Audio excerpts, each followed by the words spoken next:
देबुनी देबुनी हम्म आज कौन रोसई ହେଇଛି?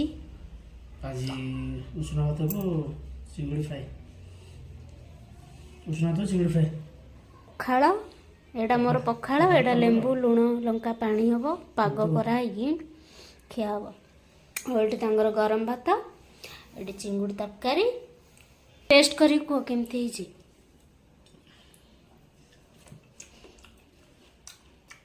मस्त है जी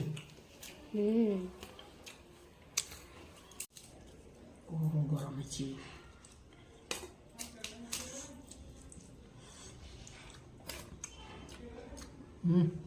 मस्त बड़े आमर तो खाइबा कंटिन्यू चलिबो आपण मानकर कौन सब होईची कमेंट रे निहाती कहबे जदि आज वीडियो आपण मानक भल लगी निहाती लाइक करिवे कमेंट करिवे शेयर करिवे जदि भी भल लगी थाए गोटे सब्सक्राइब कर देवे।